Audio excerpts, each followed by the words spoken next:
Mr. Nitish Jain,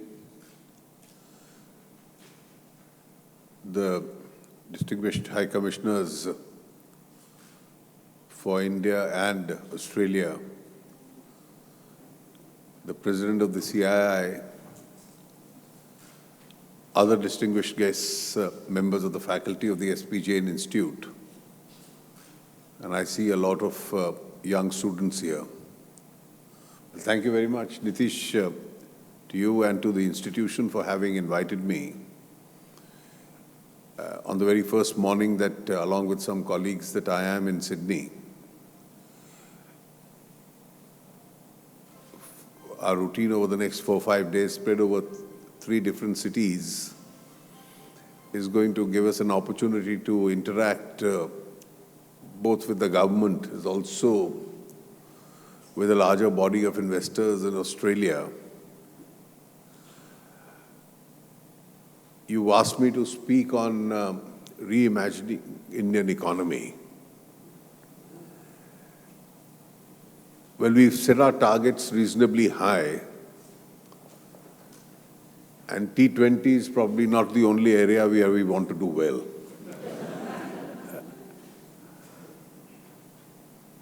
As far as the economy is concerned, it's obvious that the world is passing through a very critical phase.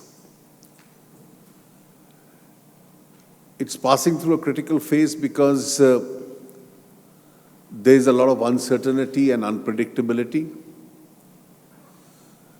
There's also a lot of volatility. And one of the key concerns has been that repeatedly across the world, global growth estimations have been lowered.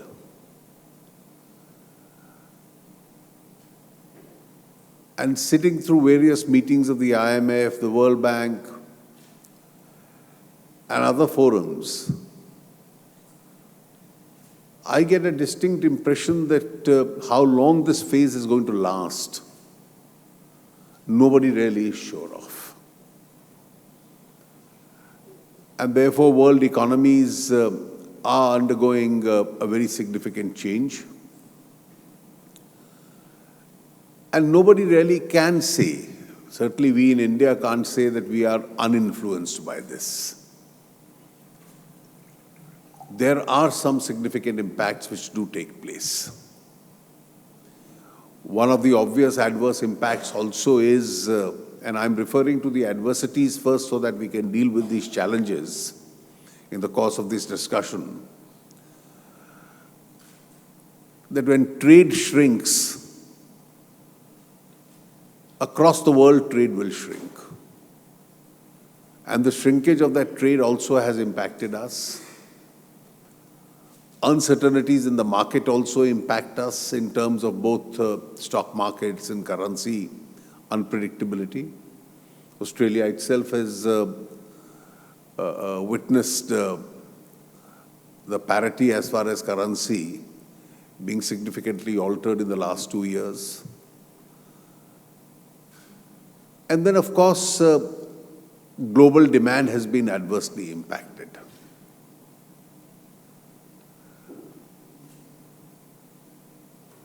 The result of all this has been that the lower regime for prices in terms of oil, commodities, metals has had its adverse impacts on several economies of the world. Now, this is one area where, in India at least, we don't share that pain. The low price regime has helped India because we are net buyers of these. And therefore, this also provides to us an opportunity. How do we insulate ourselves as far as these global shocks are concerned? I think this is one of the most important challenges if we have to reimagine the Indian economy itself. But then if you look at the detailed breakup of the Indian economy, we certainly have a very successful services sector, which grows at anything between 9 to 10% annually. We have a manufacturing sector currently somewhat slow but gradually improving. And adding to the global challenges, we've had an adversity as far as agriculture is concerned, because we've had 2 years of less than moderate rain, and that itself has impacted our agricultural sector. Not that our agricultural security, food security is impacted because we are still a surplus nation, but certainly it has caused agrarian distress. It has also reduced substantially the purchasing power of people living in the villages. It's in these circumstances that over the last 22 months or so, we've been really trying our best to give a boost to the Indian economy. I'm not unmindful of the fact that several factors of the past had impacted on India's image. There was some kind of a policy slowdown which the world was sarcastically referring to as policy paralysis. There was also some decisions which created unfavorable impact about India, decisions relating to taxation. And therefore, having learned from these experiences, what is it that is being done and requires to be done in order to reposition India? I think one of the obvious decisions we had to take was that we had to open the Indian economy a lot more. What is it that is sustaining the Indian economy today? Private sector investment is a little slow, private sector is a little stressed, and therefore we had to concentrate on increased public investment, which is something which we've done. We had also to rely a lot upon what Nitish just referred to, on foreign direct investment, which has significantly increased in the last 2 years. And we had to work towards increasing demand as far as the Indian markets are concerned. So I think the opening up of the Indian economy and sectors such as insurance, defense, railway infrastructure, and several others, which were erstwhile unavailable to foreign direct investment, has helped us. We've also removed the unnecessary conditionalities which were slowing down the foreign direct investment. And this, probably in greenfield projects, has made India one of the more sought-after destinations as far as foreign direct investment is concerned. The second important challenge was not only to improve India's image, but image gets improved by the fact that in actual operation, those domestically who do business in India and those who intend to invest in India go back with an impression that India is an easy place to do business. In terms of the ease of doing business, you are measured by the stability of policy, you are measured by predictability, you are measured by cutting short the time between your decision to set up an investment in India and the actual implementation of that investment. You need easy approvals and you must need very fewer approvals. And in a federal polity like India, where you have the central government, the state governments, you need to go to multiple authorities, and frankly, it can frustrate a project.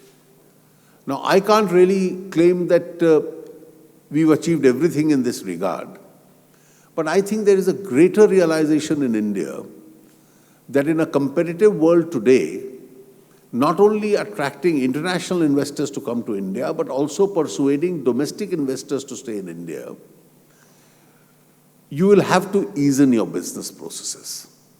And that's an important work which is still in progress as far as India is concerned. As a part of this, I think eliminating corruption in decision making, in relation to projects, because corruption not only spoils your image, it dissuades people from investment, it adds to costs of investment, I think is an important milestone where India seems to be moving forward. For instance, today, in environmental clearances, in FIPB clearances, I think we've made a considerable headway. States are doing their real little bit. And some of the states have also realized that those who ease in business systems in India are probably going to benefit more as far as the investments are concerned. I think the third important area was to eliminate discretions of all form, to eliminate person-to-person contact and allow systems to take decisions. And I think our decisions with regard to allocations of natural resources and other government largesse, where discretions have now completely been eliminated and everything is to be done on basis of a policy, which means a market mechanism or a bidding system, which is transparent, it gets better revenue from the government. For the government, it also adds to the satisfaction as far as the investor is concerned, appears to have helped. A lot of laws have been straightened out as far as these areas are concerned. One of the more important areas had to be to bring India's taxation system compatible with global standards. And therefore, we are now working on a direct tax system where we want to put the disputes behind us. We want people to clean up their tax issues. And therefore, in this budget also, I have suggested various windows of clearing up all pending disputes and to bring down India's corporate tax gradually to a fair international level, which will involve no discretions, no rent-seeking exemptions, phasing all of them out gradually, and then bringing the taxation rate at a flat 25% as far as corporate tax is concerned. And that's the area in which we are now slowly moving. Indirect tax, that's an important challenge to ease in systems. And therefore, the one uniform common tax for the whole country, a goods and services tax, which converts India into one big market and allows the transfer of goods and services to take place across this very large market, is pending before Parliament. And I'm quite certain that it's reasonably moving towards a situation where we should be, sooner than later, be able to clear this in the upper house of India's Parliament. Now, having done this, you have still several other challenges to face. We have a problem with a stressed private sector, and therefore, which has resulted in the twin balance sheet problems of both companies as also public sector banks. I think this is an important challenge which we have, which we are currently facing by recapitalizing our banks, addressing the sectors which have caused distress as far as the banking institutions are concerned. And I think one of our main areas was to concentrate on two significant areas. One was the agricultural sector, and the second is infrastructure.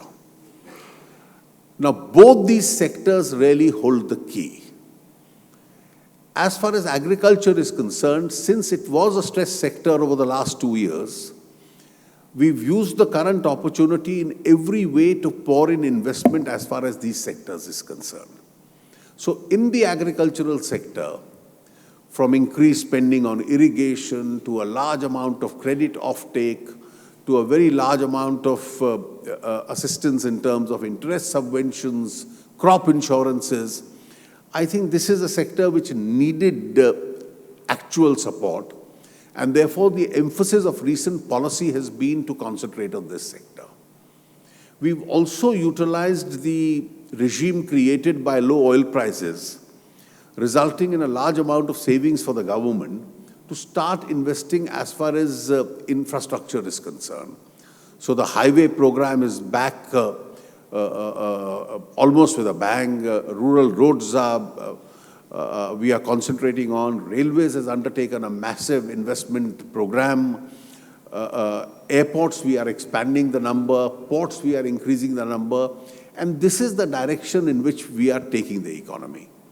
I'll just sum up my opening statement and leave a lot more time for interaction. That all this has resulted in basic parameters, the macroeconomic figures as far as the economy is concerned, to be significant. Despite a global slowdown, we've managed to maintain a 7.5% growth rate. All our parameters in terms of current account deficit, these are all very acceptable figures which we've reached. And I'm reasonably certain, as the global push to the economy slightly improves, hopefully we have a better monsoon. Therefore, these figures could look even better in the years to come. Now, this is the direction which is being given, and I'm sure in the course of the interaction, there'll be a large number of questions which will enable me to clarify each one of these areas significantly more. Thank you.